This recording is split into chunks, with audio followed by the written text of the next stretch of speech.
Paris.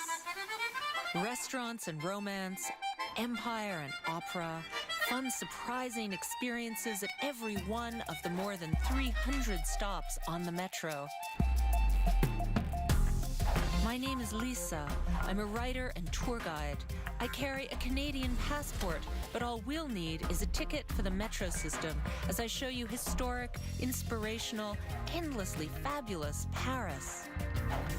I'd like to share my love for this spectacular city with you, one stop after the next, by way of the exciting Paris metro system. So grab your French phrasebook and put on your walking shoes. We're going to Paris. Next stop, Bir Hakeim.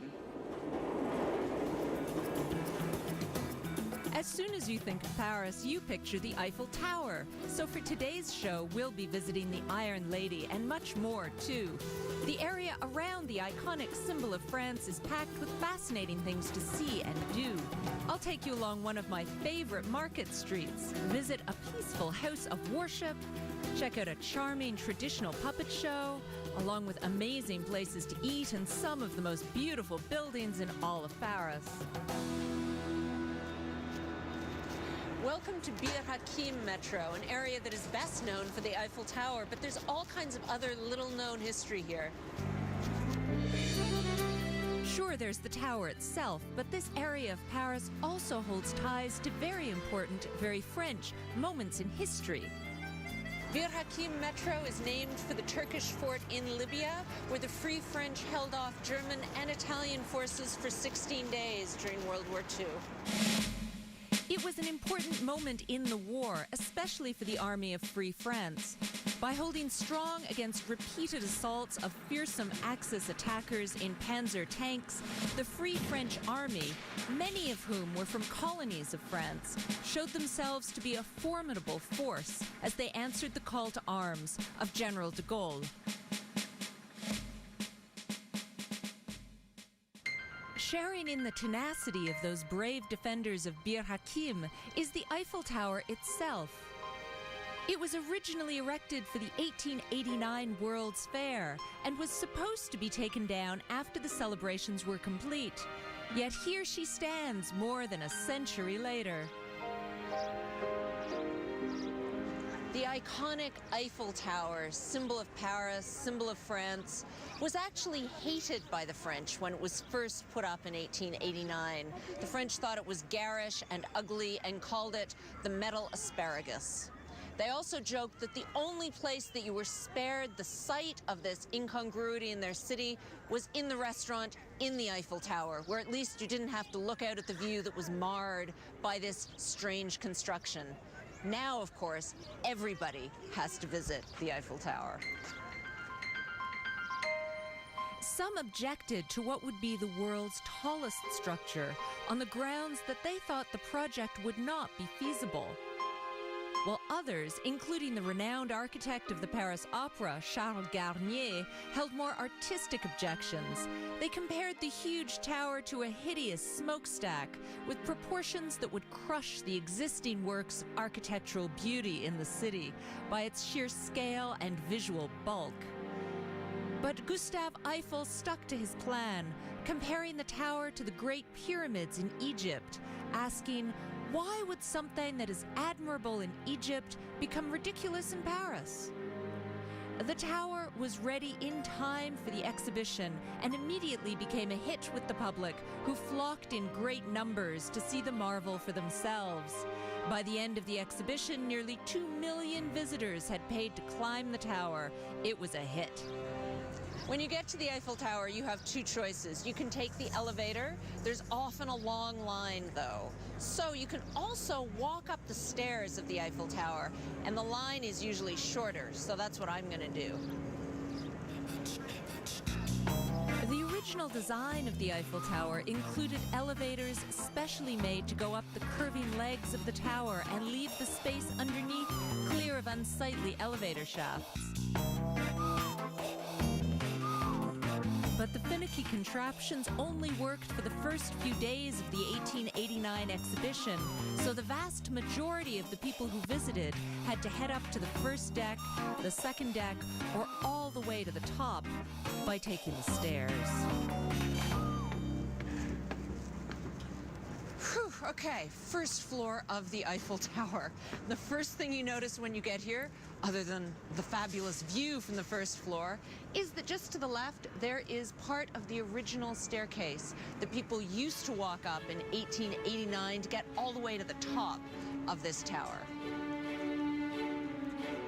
I can't imagine walking up the narrow staircase like this all the way up to the top in the outfit you wore in the 1889 era.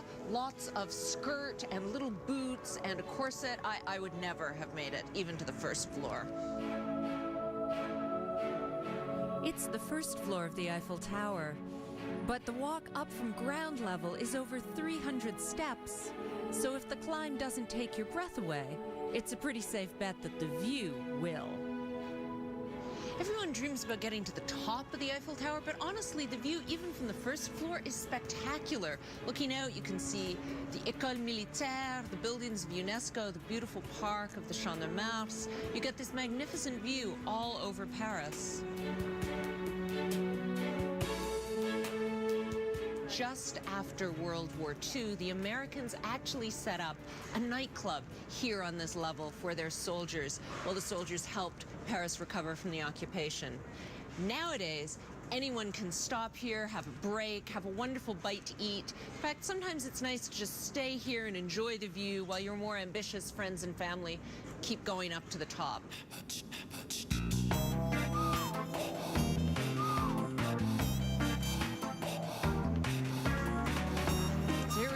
Second floor of the Eiffel Tower. It's another 300 plus stairs to climb from the first level of the tower up to the second. There are even more stairs that lead from there all the way to the top observation deck. But they aren't open to the public anymore, so you'll have to take the elevators to get to the summit. Going up the stairs, I feel super healthy, especially because you can watch the elevators going up so much faster, crammed with people. And you get a glimpse of a model of how the elevator operator used to actually sit outside going up the elevators to run them on the Eiffel Tower. The climb will keep you warm on a chilly day in northern France. And you'll see how the city's boulevards and monuments are laid out.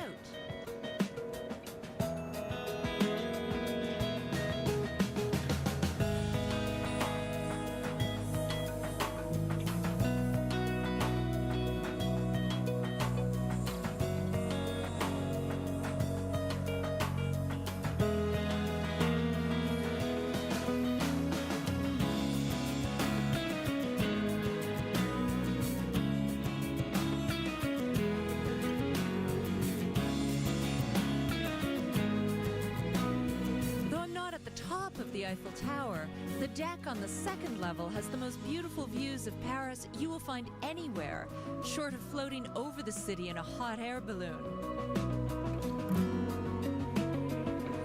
Far from being lighter than air, however, the tower is built with 7,000 tons worth of steel in the form of 15,000 individual pieces, held together with 2.5 million rivets, and covered with a fresh coat of paint applied by hand with brushes every 7 years. Now, at this point, the tower's been repainted so many times, I wonder if it's mostly paint that's holding the whole thing up. The color changes also as you go up the tower. It's darker at the bottom and it becomes paler and more golden the higher up you go. Now, speaking of the higher up you go, this is where I have to make a small confession. I'm just the tiniest bit terrified of heights. And the view from up here on the second deck of the Eiffel Tower is gorgeous enough for me. I'll let the camera crew head up to the very top so you can get a look for yourself. A trip to the top of the tower is an experience to remember, but for some, like me, it's just a little too thrilling an experience for a visit to the City of Light. We'll visit some more down-to-earth beauties in Paris right after this.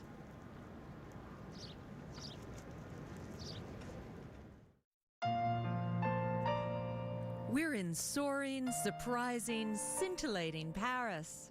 And we're looking at some of the amazing things to see and do around the Bir Hakeim metro station.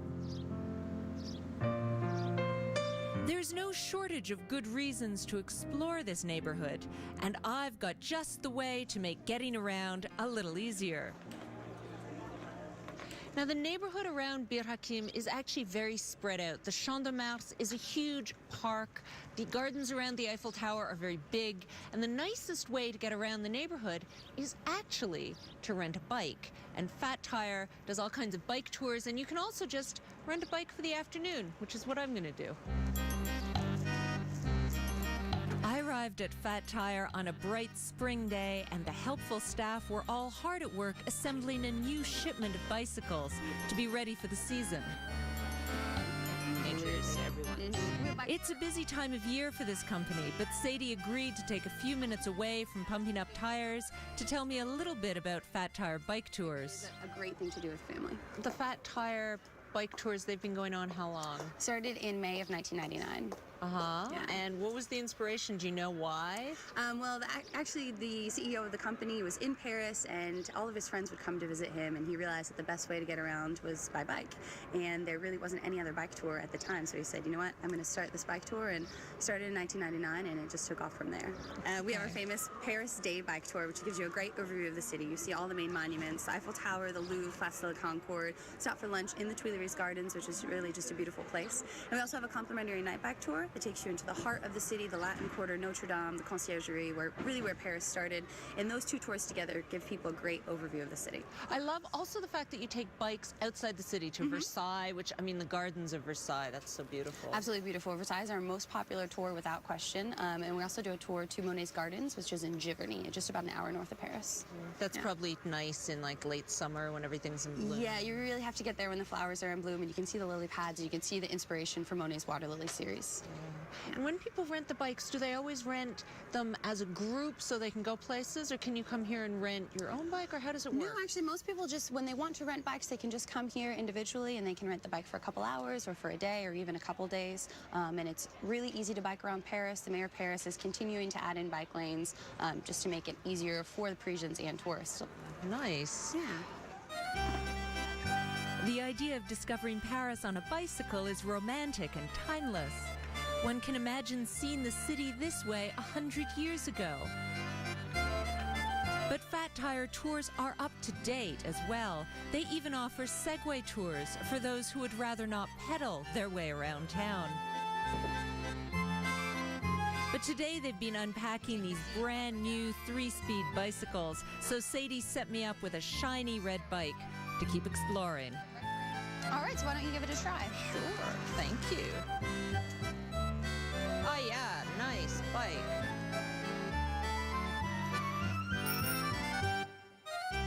At only €4 an hour or €25 for a full 24-hour day, I can't think of a faster or more efficient way to get around this amazing city. When the weather is right, rolling along with the breeze in your face is a Parisian memory that you'll hold on to for a long, long time. Now that I've got my wheels, let's zip back over to the shadow of the Eiffel Tower and the gorgeous historic park that stretches out beyond the dizzying metal monument. This park is the Champ de Mars. I love cycling around the Champ de Mars, especially because this is where the cavalry used to practice. All those soldiers on horseback, studying at the École Militaire behind me. In fact, during the 19th century, this is where the ladies would come to watch the soldiers and the officers rehearsing their military maneuvers. Every now and then, of course, there would be a certain amount of handkerchief dropping going on in the gardens. But these days, most people come here to admire the Eiffel Tower and take pictures of themselves in this beautiful garden. Although you probably won't see anyone on horseback today, the long, thin Champ de Mars, flanked by rows of trees and crossed by crushed stone paths, is perfect for walking or riding a bike. If you feel like taking a break, there are plenty of park benches, great for people watching or an impromptu picnic.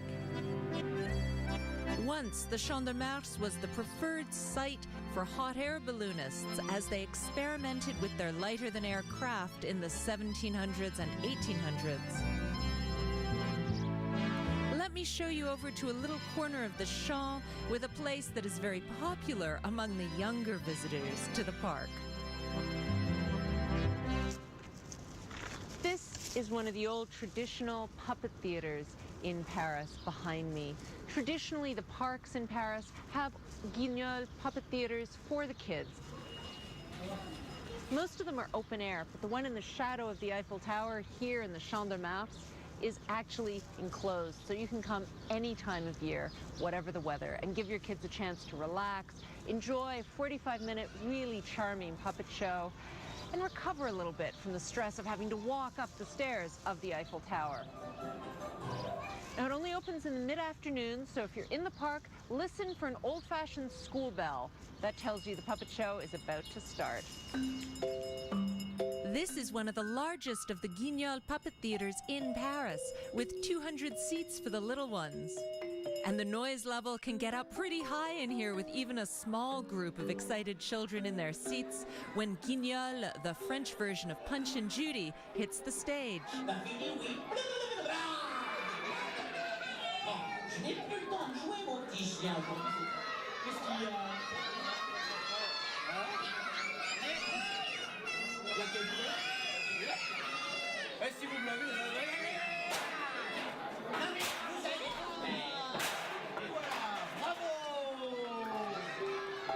This is also one of the oldest puppet theaters in the city.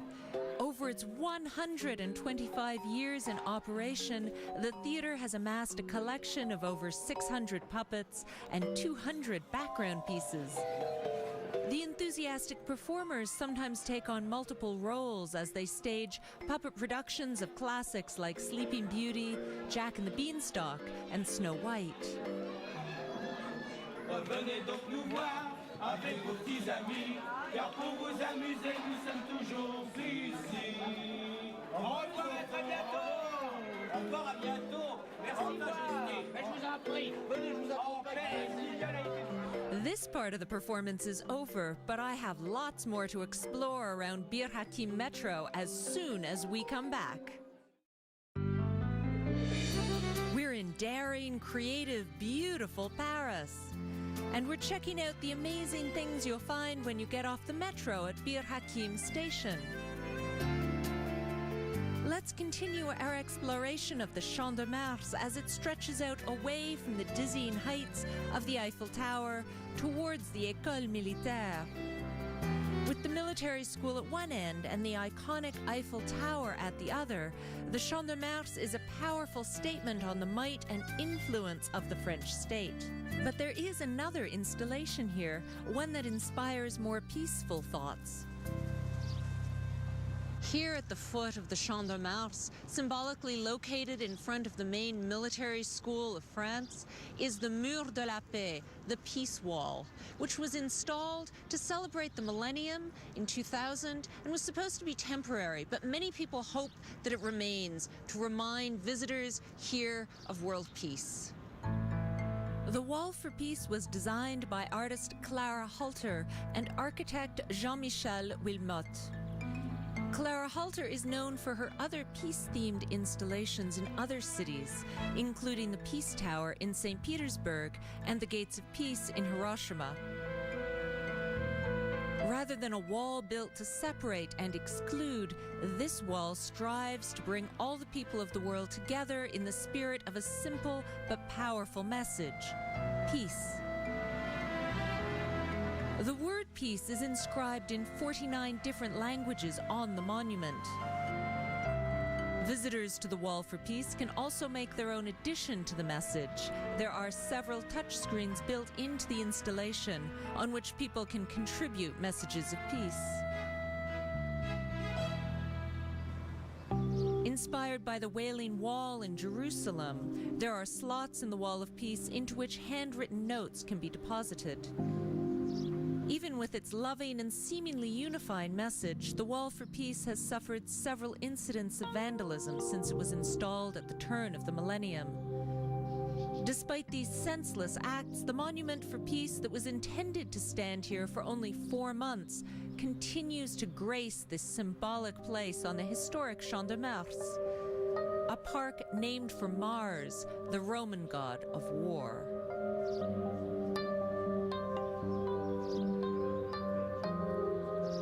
While we're on the subject of peace and its opposite, war, let's continue on away from the Eiffel Tower to the far end of the Champ de Mars and the stunning building where France has trained its soldiers for centuries. This École Militaire was the brainchild of Madame Pompadour, the mistress of Louis XV, and she paid for the building by having Louis levy a tax on playing cards. This school is still the top military academy of France. Louis laid the first stone of the academic building in 1769, and training began 4 years later. A young cadet named Napoleon trained here and joined an artillery regiment upon graduating because he was too short for the cavalry. The original main building is adorned with beautifully rendered statues and decorative elements. Perhaps not surprisingly, most of them are a military theme.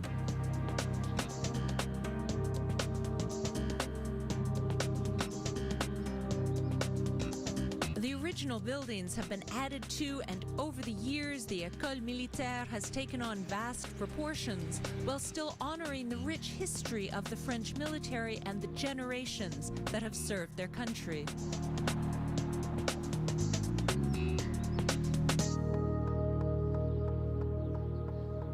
While you're visiting the Champ de Mars, there is so much to see, but be sure to stop at this sculpture by Yvan Temard. It was put up in 1989 to commemorate the bicentennial of the French Revolution. And it's a really interesting sculpture because it references the temples of reason that were put up during the Revolution to sweep aside the Catholic Church and to commemorate the idea that people were rational beings. The Monument to the Rights of Man, as it's called, takes its inspiration largely from Egyptian temples, though it also includes several Masonic symbols, as well as some resemblance to ancient Jewish temples. There are bronze figures surrounding the main stone structure. Together, the elements of this work create a fascinating and varied work that continues to reveal interesting details the more time you spend here. Children in particular seem very drawn to the installation and enjoy running and playing around the base of the sculpture. Even canine Parisians seem to appreciate the complex and intricate piece. The other interesting thing to notice about this sculpture is that the artist included a lot of references to the idea of the printing press. He used some printing plates and references to the Declaration of the Rights of Man, how the word got out to the people about the French Revolution.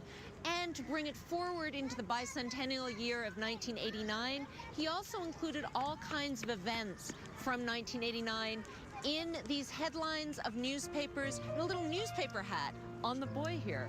So in his hat, there's references to the Berlin Wall coming down in 1989, to Tiananmen Square, all kinds of political and historically important events from the year. Don't be shy to get really up close and personal with this work of art when you come to visit. The Monument to the Rights of Man contains surprises hidden deep within its central structure. If you get your eye right up to the triangle-shaped holes in the face of the piece and peer inside, you'll find small bronze reliefs visible only through these small portals on the outside.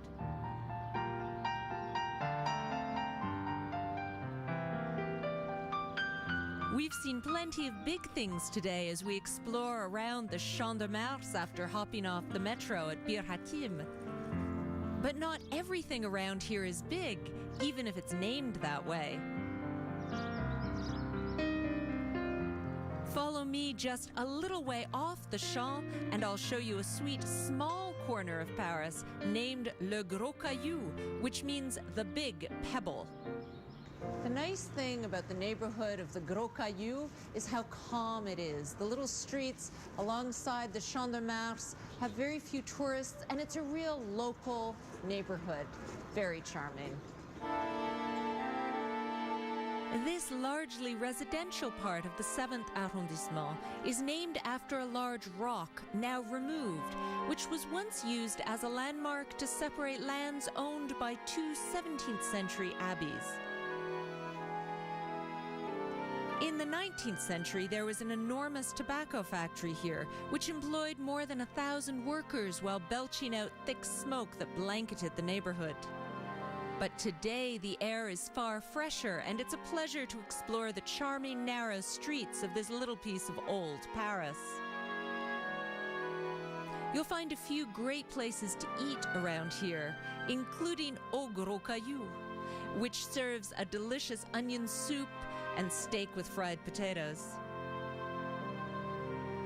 Rents in this part of town are astronomical, but for a quiet bike or stroll just minutes from the busy tourist hotspots on the Champ de Mars, this Gros Caillou neighborhood is well worth a detour. And I've got lots more for you to see nearby coming up right after this.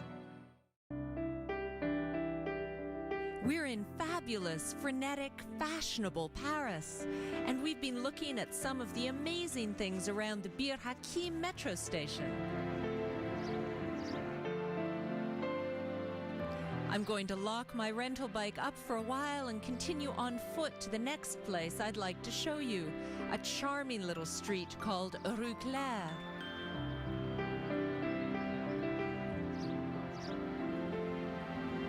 Here at the top of Rue Claire is Saint-Pierre du Gros Caillou.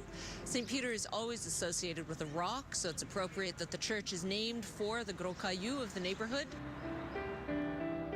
The steps are actually also a nice place to sit and enjoy a sandwich or just take in the sun in nice weather.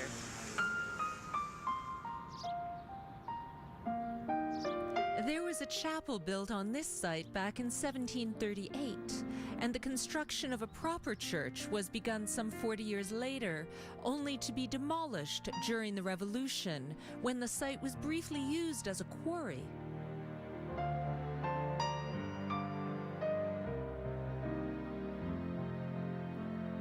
The present church was built at the beginning of the 1800s and was consecrated on May 1st, 1830. During the Second Empire, the neighborhood surrounding Saint-Pierre du Gros Caillou went through many changes, and the parish church changed as well, undergoing a series of additions, demolitions, and renovations.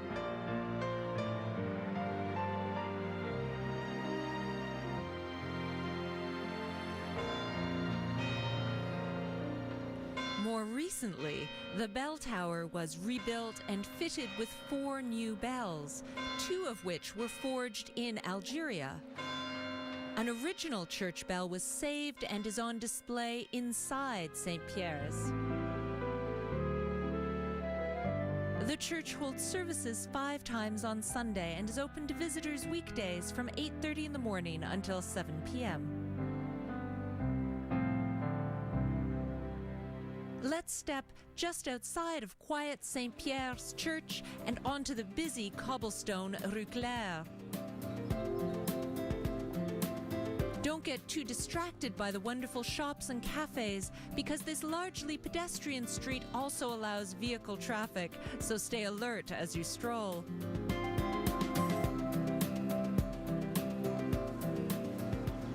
The Rue Claire is a wonderful little market street tucked in this neighborhood on the far side of the Eiffel Tower. It's a perfect place to buy food or fresh flowers for your hotel room, or you can visit some of the specialty shops that have been here for a very long time.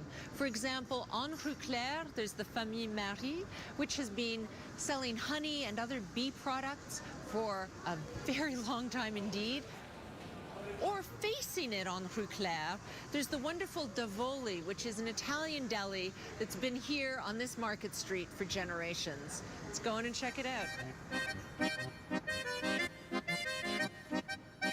I've brought you to see Tivoli at a quiet pause in the day because during the lunch rush, it's an absolute zoo in here, as lucky locals and visitors in the know clamor for the amazing variety of fresh and delicious food, all with a distinctly Italian flair that you'll find only in this deli. What's lovely about shopping at Tivoli is that this shop has been in the same family for 4 generations. Since 1913, Tivoli's been serving Italian-inspired food to Parisians.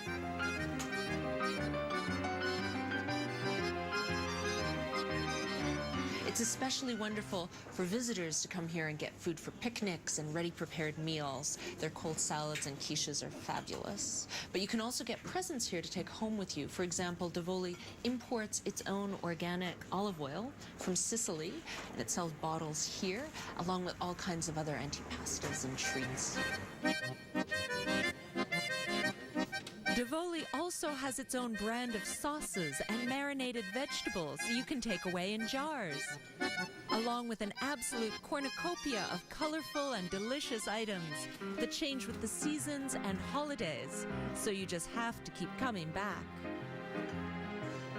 My favorite thing about Tivoli is their wonderful cheese selection, because I love Italian cheeses, especially because here they have them according to season.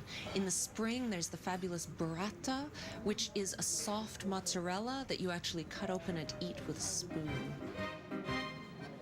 Along with Italian specialties like panettone and prosciutto, you can even pick up a bottle of wine with your picnic items at Tivoli and complete the experience.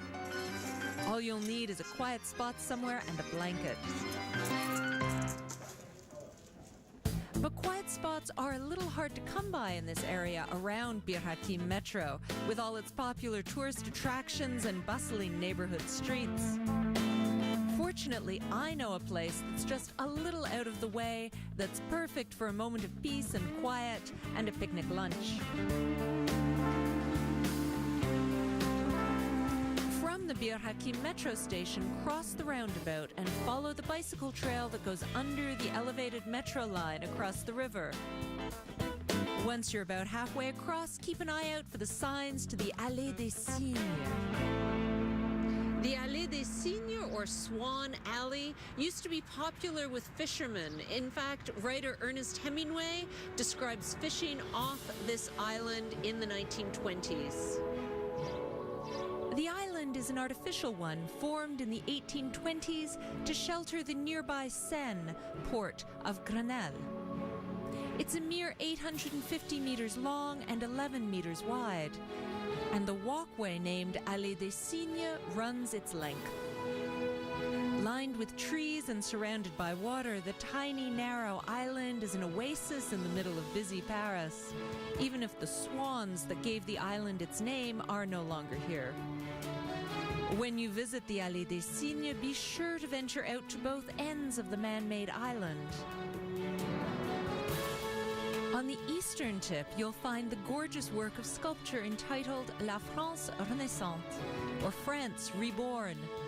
The bronze statue of a figure on horseback is the work of Holger Wiederkinch and was gifted to Paris by the Danish in 1930. At the other end of Ile des Cygnes, you'll find something you may not have expected to see in Paris. A 22-meter or 1/4 scale version of the Statue of Liberty by Frederick Bartholdi.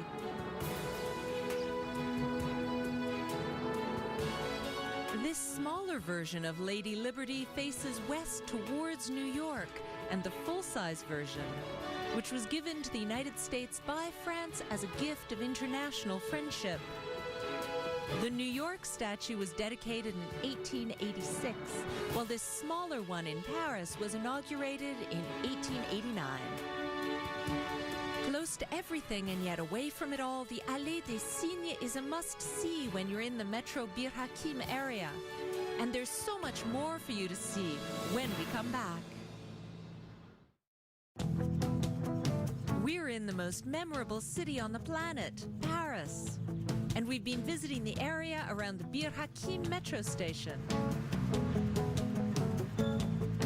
Once France, this station was named for the Grenelle port here on the Seine.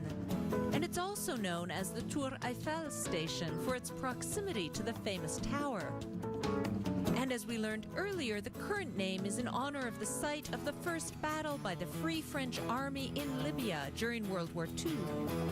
But there's another connection between this area and North Africa, the Algerian War Memorial on the walkway along the Seine between the Eiffel Tower and Notre Dame. Behind me, the names scroll past of the soldiers killed during the Algerian War, which France waged in North Africa for a decade in the middle of the 20th century. The French colonial struggle to maintain control of Algeria and Tunis lasted from 1952 until 1962. This war between French forces and Algerian independence forces ultimately led to the decolonization of Algeria. But the war involved many different movements and factions and was marred by the use of torture on both sides, acts of terrorism against civilians, and horrible atrocities. While exact numbers of the human toll of this war are impossible to say, estimates of the number of dead range from 350,000 to 1.5 million. French military sources number their dead at over 25,000. The stark, modern memorial to the French who died in the war has no vegetation surrounding it, only a patch of earth and sand in front of the scrolling names in the colors of France. There is also a small marker here which honors civilians killed in the Oran massacre at the end of this war.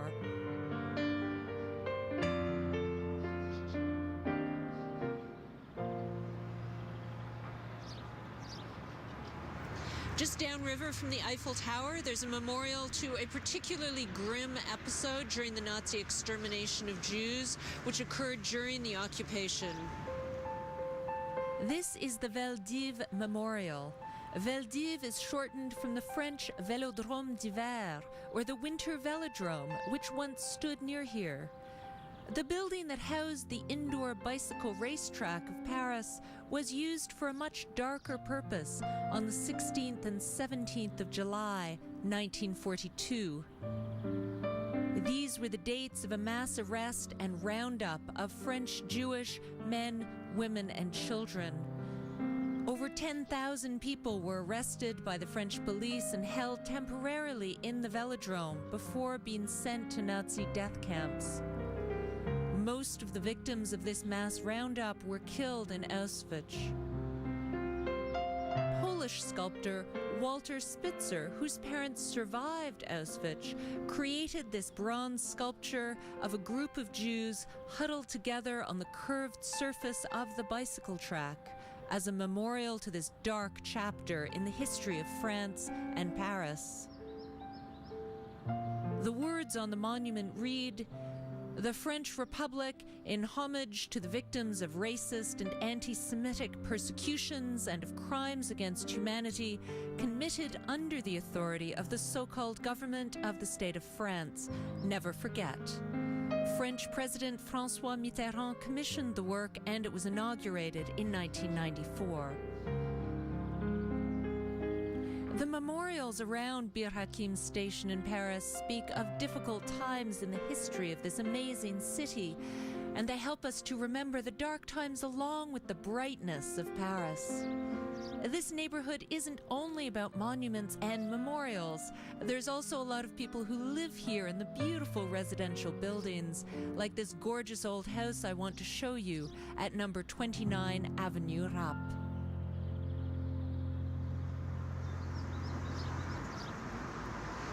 This is the most gorgeous building on Avenue Rapp. It's an Art Nouveau masterpiece by architect Jules Lavriat. The detail is exquisite. The ceramics that cover the facade of this stunning, beautiful home are all the work of Alexandre Bigot. Bigot was originally a chemistry and science teacher. He developed a great love of ceramics after being exposed to Chinese porcelain on display in Paris for the 1889 World Exhibition. His background in chemistry helped him create amazing glazes with an astonishing array of colors and finishes. Architect Jules Lavriotte incorporated a great deal of Bigot's ceramics into the lavish number 29 Avenue Rapp. The building won the prestigious Concours des Façades, or facade contest, held by the city of Paris in 1901. One aspect of this building that's nice is the detail above the door. There's actually a beautiful woman in a fox fur collar, very chic Belle Époque outfit. And this is actually a portrait of the architect's wife. It's Mrs. Lavriotte. For fans of over-the-top Art Nouveau buildings, this is a great block to visit, because just around the corner is a small dead-end street called Square Rapp. This same architect, Jules Lavriotte, created this building in 1899, and he actually lived in an upper apartment here while dreaming up his next Art Nouveau masterpiece. Let's carry on south on Avenue Rapp and take a left on Saint-Dominique, where I'd like to show you a bit of old plumbing right after this.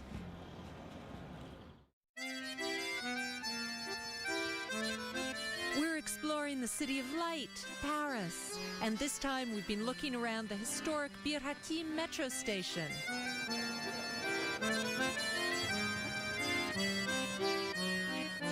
After a busy day taking in some of the most iconic sights in this amazing city, I've saved a feast or two for last. This is the Fontaine de Mars here on Saint-Dominique. It's been here a very long time to offer fresh water to people who live here. Now, of course, it's mostly scenic, lovely place for dinner. You'll find this neoclassic water fountain nestled in a charming little arcaded square just off the main street. In 1808, it was built as a practical source for drinking water by engineer François-Jean Barral, who built many Parisian fountains. The bas-relief sculptures on the fountain depict Mars, the god of war, and Hygeia, the goddess of health and daughter of the god of medicine. When you visit the fountain, look for this small plaque near ground level. It represents the high water mark from the Great Paris Flood of 1910. Also, take a peek into the window of the cafe next door named for the Fontaine de Mars. It became somewhat famous after a visit from U.S. President Obama and his wife in 2009. We probably won't be bumping into the Obamas tonight, but I've made an early dinner reservation just on the other side of the fountain at my favorite, Les Fables de la Fontaine, a fabulous top-notch French seafood restaurant. To start off, I've been brought bread, two different kinds, buckwheat, which is very appropriate because buckwheat grows near the sea in France, and this is a seafood restaurant. And with the bread, I've got butter with seaweed mixed into it, so it's all very thematic here. If you think that seaweed butter is a fancy touch, just wait until you get a look at the appetizer. Wow. This is a really complex dish. It's fabulous. This is a wonderful new take on a really traditional bouillabaisse from the Mediterranean, in that the flavors are very much like a bouillabaisse. It starts with sea urchin in this case, and it's topped with a houille with saffron, and these are all flavors that are really traditional in Marseille on the Mediterranean, but in this case it's been given a really special twist by the chef.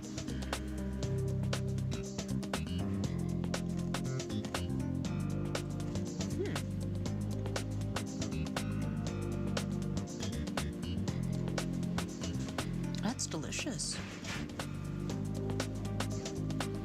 Really wonderful. It's really subtle. The saffron is just enough. It's really lovely. Lovely, cool dish. For my main course, I've asked for the crispy langoustine rolls, served with lettuce hearts and Caesar dressing with some gorgeous dipping sauces. It's fabulous. I'm gonna try the citrus first.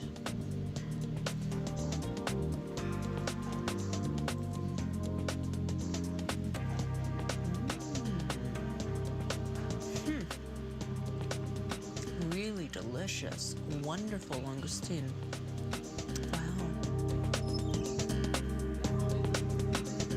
That was a lovely day in the Bir Hakeim neighborhood, exploring the Champ de Mars by bike, looking at the Eiffel Tower, and of course eating wonderful food. Let's see what we can get up to next time on Paris Next Stop.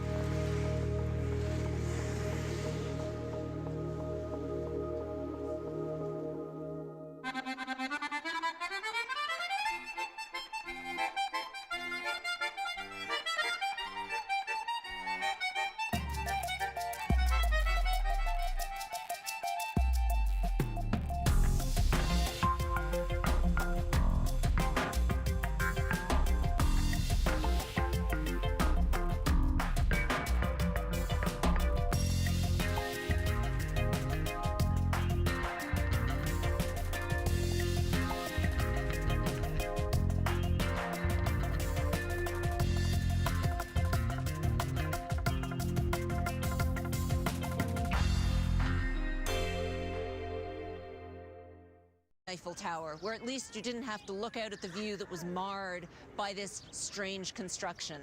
Now, of course, everybody has to visit the Eiffel Tower. Some objected to what would be the world's tallest structure on the grounds that they thought the project would not be feasible. While others, including the renowned architect of the Paris Opera, Charles Garnier, held more artistic objections. They compared the huge tower to a hideous smokestack with proportions that would crush the existing works of architectural beauty in the city by its sheer scale and visual bulk. But Gustave Eiffel stuck to his plan, comparing the tower to the Great Pyramids in Egypt, asking, why would something that is admirable in Egypt become ridiculous in Paris? The tower was ready in time for the exhibition and immediately became a hit with the public, who flocked in great numbers to see the marvel for themselves. By the end of the exhibition, nearly 2 million visitors had paid to climb the tower. It was a hit. When you get to the Eiffel Tower, you have two choices. You can take the elevator. There's often a long line, though. So you can also walk up the stairs of the Eiffel Tower, and the line is usually shorter, so that's what I'm going to do. The original design of the Eiffel Tower included elevators specially made to go up the curving legs of the tower and leave the space underneath clear of unsightly elevator shafts. But the finicky contraptions only worked for the first few days of the 1889 exhibition, so the vast majority of the people who visited had to head up to the first deck, the second deck, or all the way to the top by taking the stairs. Round the iconic symbol of France is packed with fascinating things to see and do. I'll take you along one of my favorite market streets, visit a peaceful house of worship, check out a charming traditional puppet show, along with amazing places to eat and some of the most beautiful buildings in all of Paris. Welcome to Bir Hakeim Metro, an area that is best known for the Eiffel Tower, but there's all kinds of other little-known history here. Sure, there's the tower itself, but this area of Paris also holds ties to very important, very French moments in history. Bir Hakeim Metro is named for the Turkish fort in Libya, where the Free French held off German and Italian forces for 16 days during World War II. It was an important moment in the war, especially for the Army of Free France. By holding strong against repeated assaults of fearsome Axis attackers in panzer tanks, the Free French Army, many of whom were from colonies of France, showed themselves to be a formidable force as they answered the call to arms of General de Gaulle. Sharing in the tenacity of those brave defenders of Bir Hakeim is the Eiffel Tower itself. It was originally erected for the 1889 World's Fair and was supposed to be taken down after the celebrations were complete. Yet here she stands more than a century later. The iconic Eiffel Tower, symbol of Paris, symbol of France, was actually hated by the French when it was first put up in 1889. The French thought it was garish and ugly and called it the metal asparagus. They also joked that the only place that you were spared the sight of this incongruity in their city was in the restaurant in the Paris. Restaurants and romance, empire and opera, fun, surprising experiences at every one of the more than 300 stops on the metro. My name is Lisa. I'm a writer and tour guide. I carry a Canadian passport, but all we'll need is a ticket for the metro system as I show you historic, inspirational, endlessly fabulous Paris. I'd like to share my love for this spectacular city with you, one stop after the next, by way of the exciting Paris metro system. So grab your French phrasebook and put on your walking shoes. We're going to Paris. Next stop, Bir Hakeim. As soon as you think of Paris, you picture the Eiffel Tower. So for today's show, we'll be visiting the Iron Lady and much more, too. The area